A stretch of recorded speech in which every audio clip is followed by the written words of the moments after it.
So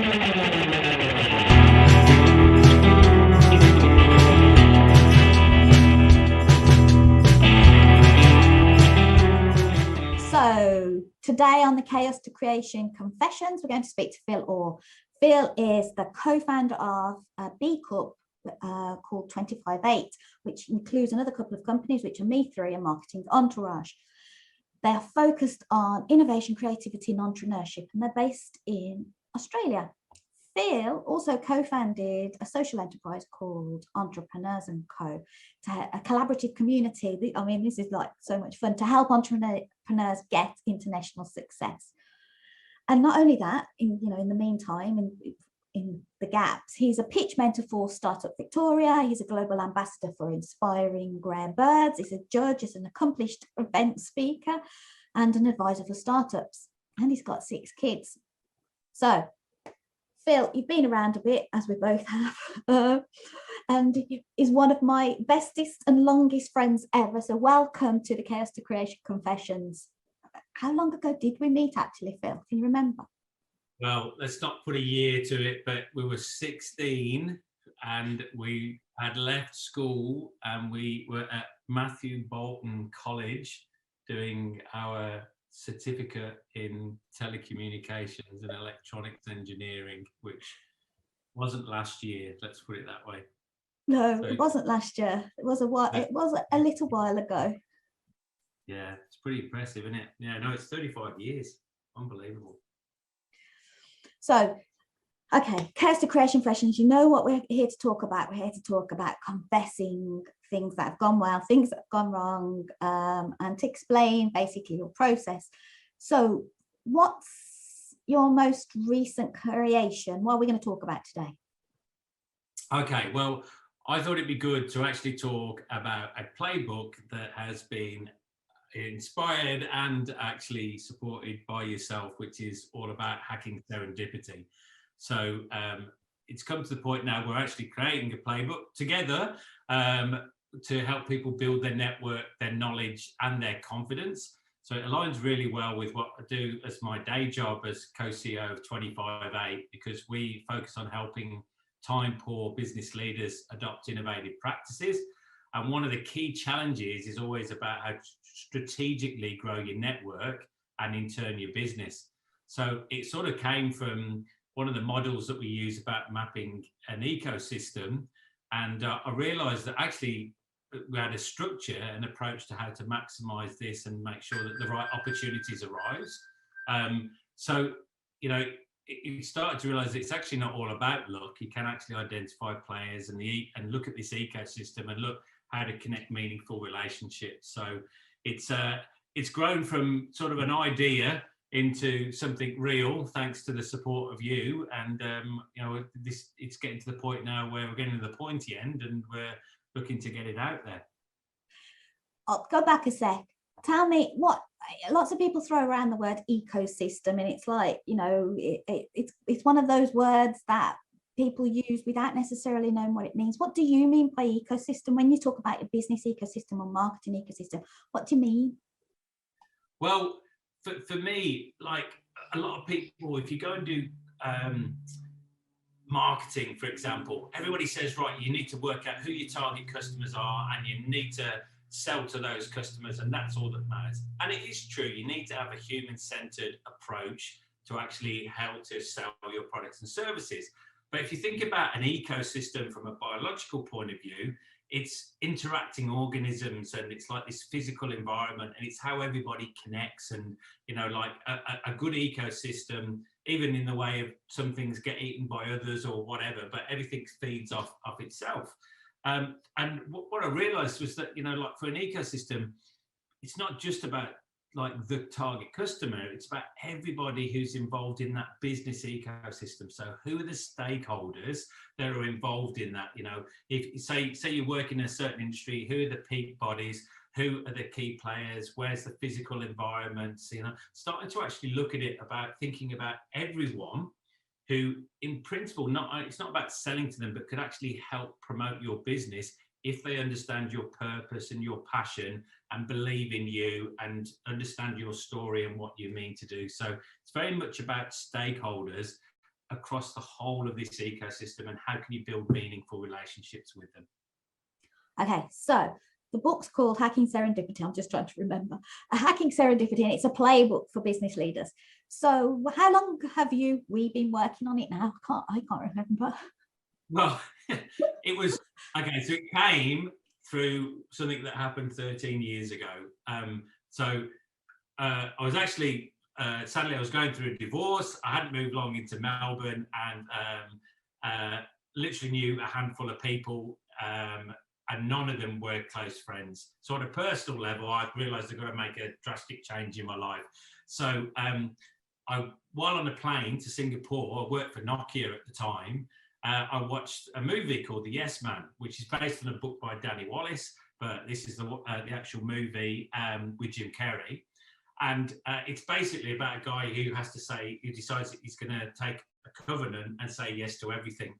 And from this, I finished the movie and I turned to Nicole, who worked with me at the time, and said, right, that's how I'm going to live my life. And she's going, what do you mean? I go, I'm just going to be a yes man. I've got to get out there. I need to meet people. And that's what I did. And it literally transformed my life. I met so many people. I actually met through that. I met my business partner. I met my now wife.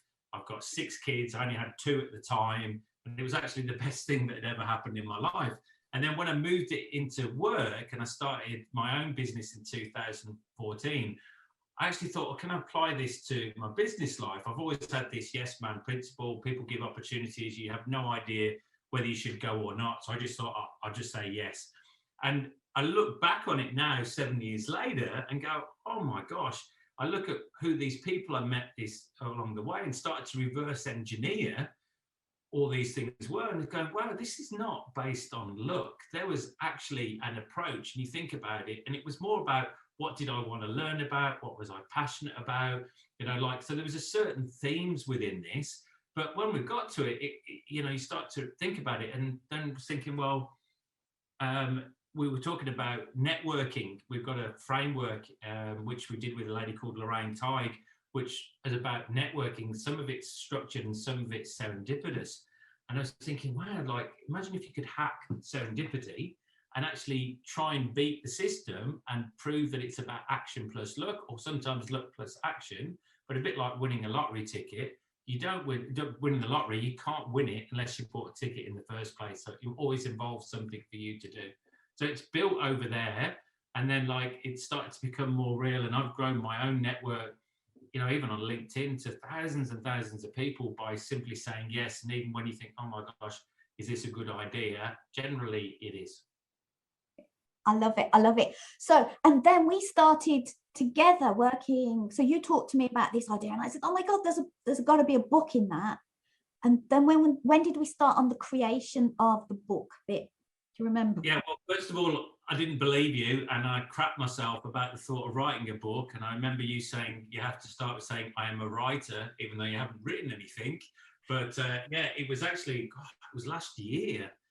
Through the depths of COVID lockdowns in Melbourne, we had a good 100+ days straight of being in full lockdown. And but we were talking about how you can build a book, and it came back to this thing about, you talk about minimum viable assets and thinking about, well, what it was. So by going through the chaos to creation and through that process, started to actually work out what my strengths were and what I could actually build on to actually build my own confidence and actually use to actually build my network with a bit more structure around it. So by you saying that, it was actually thinking about, okay, what do we need to do to get to the points where I can actually write a book, and what's needed along that. So I think going through the chaos to creation process, and as you say to me, it's more about what you're not going to do as well as what you are going to do, and setting that goal that's something you can achieve. And I think that for me, I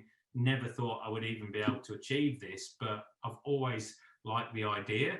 But with a great respect for lots of people who've written a book, I didn't want to write a book for the sake of it. I needed to write a book that was actually truly going to help, which started with that first thing we did, which was about your ikigai, and actually, what is in the center of you, and what do you love, and that came out with helping people. So again, it sort of aligns with that, is that I feel happy when I feel like I'm helping people. Yeah. Yeah, well, you're one of the most wonderful people I've ever known in my whole life. You were so helpful to me when I was at college all those hundreds of years ago. So it definitely, obviously, one of the things that makes me chuckle is one of the first conversations we had when you said that you were the CEO, the Chief Energy Officer, and I think that comes out superbly from you, that ability of building your own energy and other people's energy. But I'm going to change subject a tiny bit. You mentioned chaos to creation and our process that we went through.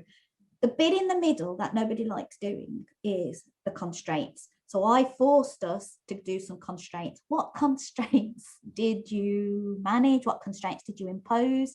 What constraints do you like? What constraints didn't you like? So let's talk about constraints, that bit in the middle. Yeah, well, it's been, in a good way, a bit of a therapy session, because as sort of explained by my my start, the introduction is I do a lot of things. I have a family, I have lots of friends spread all over the world now, and I actually enjoy that. I look back at my career at Nokia. I spent 17 years there, and I had like 5 sort of key jobs there, and 4 of them didn't exist as jobs. My first job was like an account management job. It was actually an account exec, so I was an engineer helping with like technical sales. And as much as I loved working for the company, brilliant culture at the time in the 90s, I was so bored because it was like sort of doing the same thing all the time. So I realized that actually repetitive stuff I really struggled with, which is why I sort of accidentally created my own chaotic world, because I thrive on coming up with new ideas and lots of things happening and having big to-do lists. But then I actually beat myself up because I never finished my list at the end of the day. And even my business partner, Sam Hurley, she always says, you know, like, why do you build such a big list? Because it's impossible to achieve. So I think that in terms of constraints, the first one was actually myself. So actually believing, one, that there was a playbook in me that I could create, and 2, that I could actually build a structure. So like, it's like embracing chaos. So I've always been thinking I've got to get rid of chaos out of my life, but actually I've just got to embrace it. This is me. I live in a chaotic, crazy world. Even with my job, I'm the front, like somebody said, I'm the face. I'm answering the phone. I'm out in the regions. I'm talking to people, but it's because I love it. So I actually became anxious in some ways that my life was out of control. So I think once you've done that, and then the second bit is the constraint of time. Generally, there's only so many hours in a day. We're really proud of our business as a B Corp at 25A. Entrepreneurs & Co has been something I've been doing with my friend Warwick Peel since 2017, which actually was another integral part of why this whole idea of hacking serendipity was there, because we were in a co-working space where there was no community. And we said, well, we need to create one. So we built this so that people would have monthly meetings to talk about the challenges of entrepreneurship. So I think that accepting that challenge was there. But I think the final bit of the constraints is that lack of self-worth. And not many people sort of see that when you're an outgoing, energetic person, but actually trying to measure progress and success when you've got 20 lists, so you can't finish everything. You can't finish. I dropped a water bottle. Can't finish everything at the end of the day. But now it's like changing it to like thinking about what's the 3 things you want to do before the end of the day, and sort of building it from that. So it's. I still feel like it's an ongoing process to improve my acceptance of how I measure success and manage those constraints. Okay, so I'm just going to summarize this. So the first one was you believing you could do it. The second one was you managing and constraining time. And then the third one was, again, bringing it back to you. So we're getting a lot of you in here. And I think this is really, I think it's really important, because I know my biggest chaos creation is me. I create chaos wherever I go. And if I don't constrain the chaos, I feel a bit anxious, and you can't control chaos. You're absolutely right, because I think chaos is a feature of life, not a bug of life, which some people think. So I want to talk a bit more. I think you're on a really important thing here, which is the self bit. So I said you had to say you were a writer, you are a writer, I am a writer. What else have you done for yourself? Because I think we're onto a really important thing here, that we have to constrain our own imposter syndrome, our own desire to say yes and please people, our own. So talk to me a bit more about that first before we go on. Well, you know, I've always been this yes man, and actually I'm glad in a lot of ways that I've done that, because like I look at the people I've met by going to events where sometimes I haven't actually felt like it. So even in the personal life, people would know that I couldn't say no, so that they'd say, oh, well, you've got to come out and stuff. And I'd sort of brought that into work. But one thing that we've talked about in this Chaos to Creation is the phrase ruthless time blocking is one, is actually going, well, I have to allocate time to these tasks. And when that time has gone, that window has gone. So like, I think that trying to build a structure around this is really, really key. So, you know, like you can't just assume that you're going to get everything done and then beat yourself up when you haven't completed it. So one thing I have done is built a lot more structure. My calendar now is all into blocks, and even pre everyone coming in the morning, I set tasks that are very much around me, that I know the phone's not going to ring, and how to build that.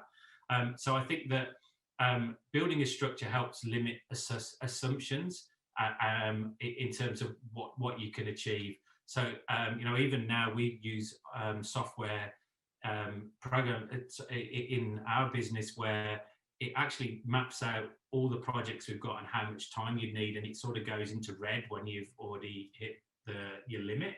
And the reality is probably going to be in red a lot, but it's how I respond to that. So I used to panic about what people would think about me if I couldn't achieve my tasks, or whether you've got back to it. So I think it's more now about building it in a way where we're being more structured, knowing what to do. I use a personal Trello board of tasks outside of, you know, we use Basecamp for all our project stuff, and so that's got tasks in, but I've still got like my own personal to-do list each day, which might even have some personal stuff on there, so I can actually manage things a bit better. But it is tricky to do, because you actually, you know, even if I had one job with one task, I'd still create 10 because I'd get a bit bored, and you've got to sort of accept that as a person. Oh, I love that. I love that phrase. I'd get a bit bored, so I create a few more tasks. Oh my God, I know exactly how that feels.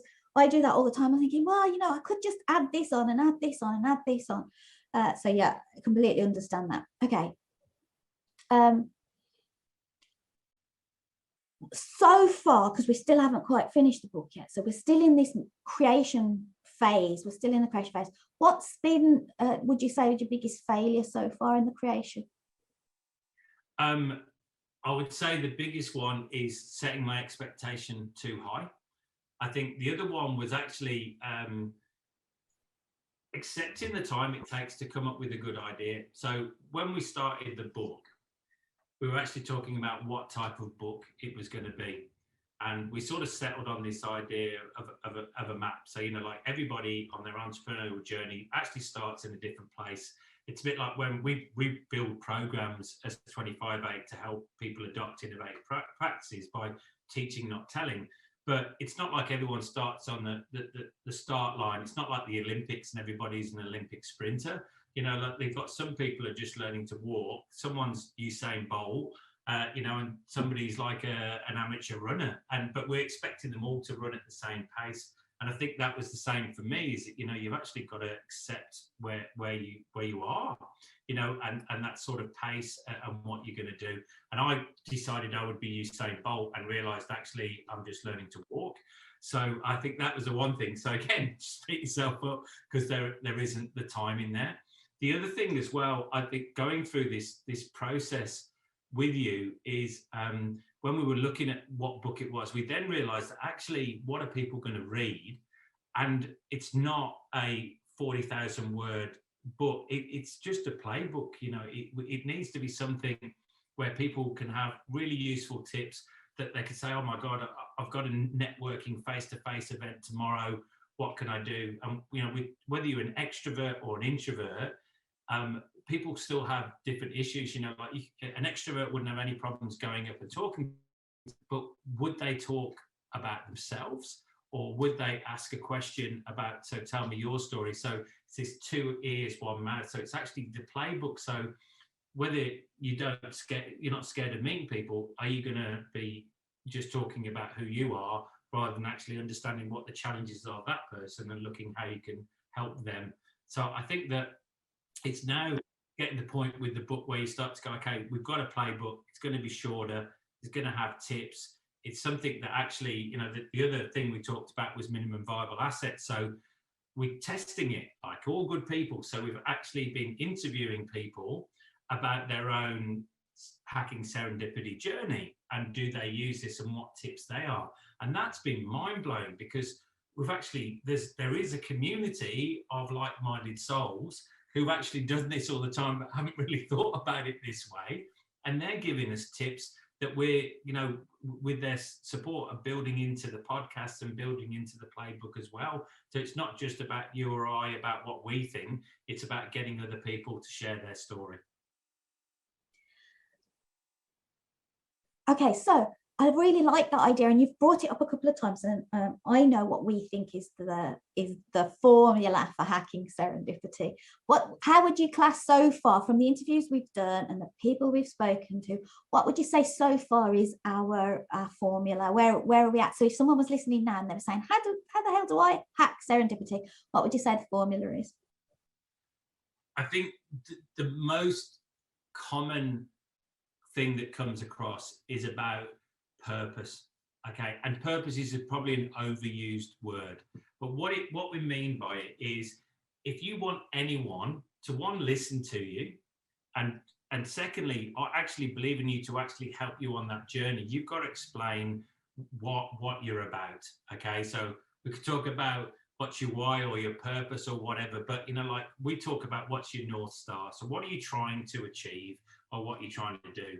We know if anyone knocks on the door and says, do you want to buy this? You generally, most people are like scared of that. So you need to be able to tell a story, get people to buy into your purpose and what the impact that you want to have on the world is.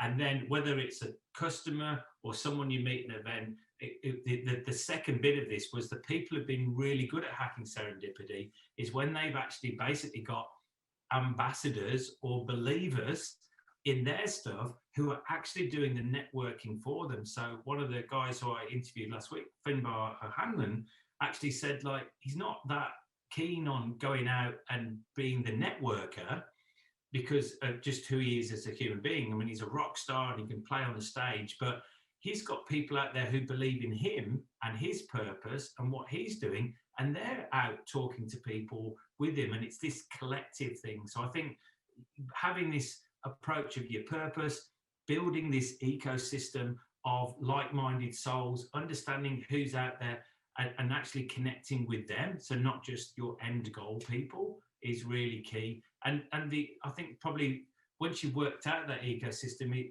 a lot that's coming is always leave a conversation with you giving more than you've taken.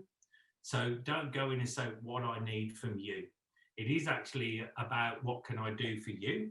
How can I help you? And if it comes away that you've not got anything in principle out of it at that stage, stick to your promise, say, I'll connect you, or I know someone, or whatever, and then see what that does. Because I think with hacking serendipity, it's not an immediate transaction.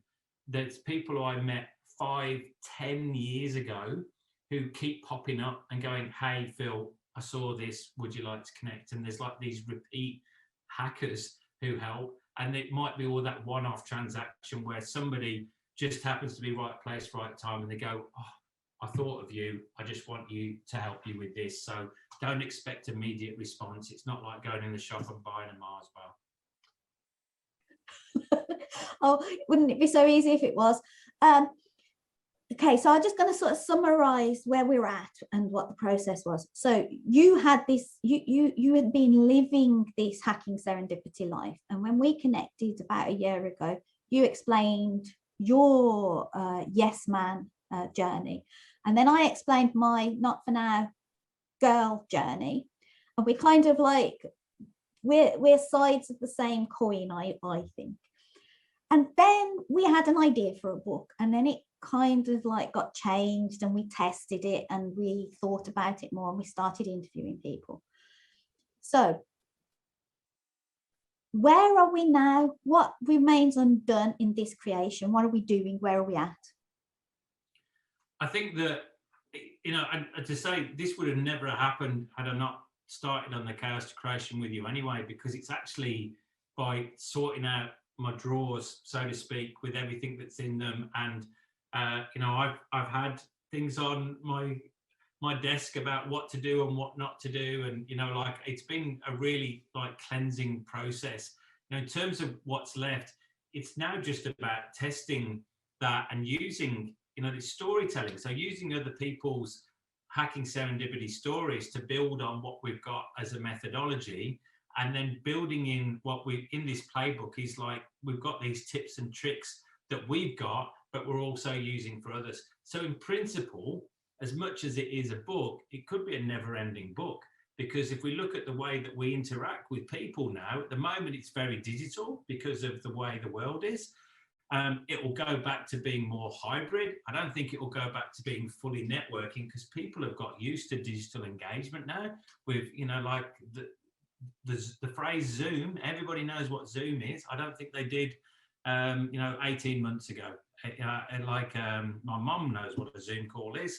Not that she's been on one herself, but she knows what it is. So I think that it's now to complete this. You know, we talked about this minimum viable asset. We're building our own podcast for that, which actually then tests that and builds the community. We know that people are out there.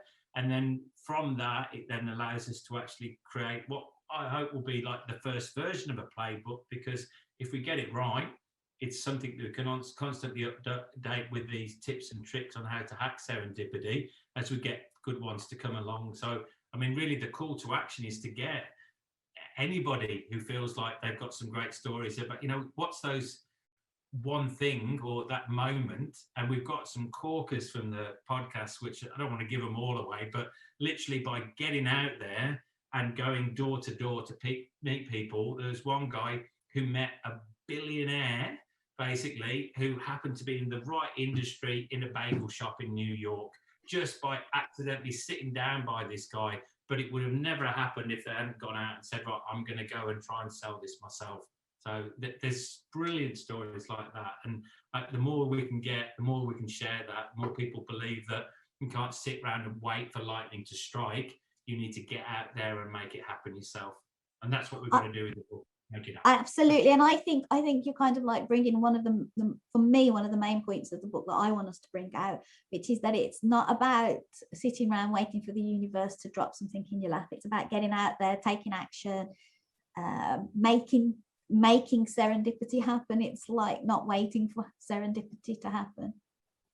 Yeah, nothing will happen. It's like in life, I'm getting on a bit, and I realize I can't wait anymore. So even with doing this, you know, like I have a busy life, but it's something I really believe in. It's not to buy a private island or a yacht or anything. It's just like, right, I recognize that myself, you, lots of people have got these really great hacks that can actually help someone else start their journey. I remember leaving Nokia, and I went and ended up being an MD of a brand consultancy, and I left Nokia on a high, really, career-wise. I thought I knew lots of people and everything else. And then you realize, actually, you don't know anyone outside of that industry. And if you want to connect with others, it was literally like starting again. I went from like, ooh, I'm good, to, oh my goodness me. And that was when we started Entrepreneurs & Co, to build a network in a new city. And lots of people start their entrepreneurial journey and think they're going to smash it. And it is a combination of what you know and who you know, but it's more importantly about who believes in you and who's just going to help you when you need it most. and actually not just go, oh, yeah, I know that person. It's like, yeah, well, they're really cool, or they're really great, and yeah, I'd love to help them. And it's the shares on LinkedIn, it's the people who just go, hey, have you met Debs or whatever. They're the ones who make the difference. It's not really us, but we've got to get them to believe in what we do. Love it. I love it. Okay, I'm going to change tack a little bit now. So I've got two questions that I always tend to ask. This one first? What's the creation that you're absolutely the most proud of? Well, I would say when it's done is actually creating this book with you, because it's actually helped me build my own confidence and step out of my comfort zone. Even saying that I'm a writer has took some courage. It's been quite entertaining with people going, I'm a writer. But yeah, I think it's really good because you've got to get out there and do something. Lots of people say there's always a book in someone's head. Well, we're actually proving that there is a book in people, and it's hopefully a book with impact. I mean, my happiest creation is my family and my amazing wife and my now 6 kids and stuff, but and building a family that all love each other, really. That's probably the one. But on this level, this book is like a really great thing, and it'd be great to, I know you always say smell of a new book, so lovely. I'm looking forward to that myself, really.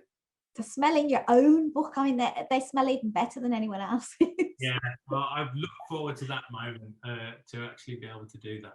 Brilliant. Okay, final question. So when was the last time you did something for the first time? Okay. Well, the joy of lockdown is that even though I don't have anything, I really felt like I've got to do something for me. So for my whole life, I've always wanted to be able to play the guitar, and I've just never done it. And what happened in lockdown was I thought I've got to do it. I got to my birthday in April. I thought, right, I've got to change it. And actually, I went to a 50th of my wife's cousin, and they had this, it's like a band, but it was a karaoke band, and you could just sing anything with them. One of the best nights ever. It was out of lockdown in that short window. Brilliant. And I just thought, God, I wish I could play with them. I could sing, not great, but I could sing. Everyone can sing, doesn't have to be in tune. So that started. So I started about mid-May, and I'm working my way through. And like all proud guitar people, I'm really proud because I've got like a little callus on my ends of my fingers, because I actually practice every day. And that's a bit like life. I've realised 15, 20 minutes in between meetings, like a 5-minute break, and just play one song and practice. That's how you learn. It's like micro steps. It goes back to 25A. We're trying to do 5-minute videos, 4-minute videos, micro learning, one video to one task. That's like learning guitar, just one little bit at a time, and then you grow. Don't expect to just learn in a whole day, because it's not possible, but I'm loving it. It's good for the soul. Well, we can join the club, because like I've done, I don't know if you can see my guitar. There's my guitar in the background. So we've both got our guitars in the background, and I started this year as well, just after my birthday. we must have had music midlife crises or something, both of us. Because I'm doing the same, and I've got the fingers as well, so I'm quite proud of mine. I put my guitar there not for showboating, but when I'm on a call, it reminds me that I've got to do it. If it sits anywhere else, then I can't see it. So I'm sitting on calls and stuff, and I'm thinking, right, okay, I need to go. So literally, like 3 minutes, play one song, or just practice my chord changes, because I'm that rubbish at the moment. And like I am that bad. Like just playing with a pick is like entertaining. I'm trying to learn how to play with the pick instead of just strum with your thumb. But anyway, it's brilliant. So I recommend anybody, if you've got, again, if you haven't done it, don't wait. Because there's never going to be enough time. Even in lockdown, there's always stuff to do. So don't wait for a quiet time to do it. Just have a crack, and even if you do a little bit at the time and it takes longer, it doesn't matter, does it? Something that you love. Yeah, something that you love. Okay, talking about something that I love, Phil, I love you loads. It's been such a delight to have you on the Chaos to Creation Confessions. How can people get in touch with you? Well, probably the easiest way is through LinkedIn, as there are so many directions it can go into. The day job is www.the25 and we're all about trying to help business leaders on that. And if you drop it notes, so we'll also have our Hacking Serendipity website where people can follow what we're doing as well, which is super key, and hopefully a book out soon. Okay, wonderful. Anything else you want to tell us that I haven't asked you? No, look, I would just want to say to those who are listening, this process from Chaos Creation has been absolutely brilliant for me. Even stepping into it, I wasn't really quite sure, but I believed in you because I knew who you are. And, you know, we sort of talk about it, but as much as you think you helped, you taught me how to revise when I was 16 because I was so hopeless. I remember you saying, imagine if you actually revised for an exam, Phil, how easy it would be. So we've got a lot to be said, but I think going through the process, some of the gems, looking, you know, the way that you've structured it with the Ikigai, the business detox, truth charts, you know, your reasoning, it really freed up a lot of time in me and also built that confidence in what I'm doing. So I thoroughly recommend it. I'm still going back and revisiting stuff as well all the time because I think, again, it's something that you don't do once. It's just actually building those frameworks into your daily life. So no, I'm really... Imagine, we haven't even got through the whole program yet. No, I know, still plenty to do, but it's been awesome. And I think as well, the way that, you know, it is done in a structure and your acceptance of people running at different paces and stuff. But yeah, I think we've managed to keep it on track and it's been awesome. So yeah, great fun. So thank you for, you know, I'm really enjoying it. It's really great fun. Thanks, Phil, for your confession today, and thanks for being so open and honest about the constraints being about our personal, about who we are as well as what we do. So thank you, Phil, and speak to you soon. You're welcome. Thank you so much. Bye.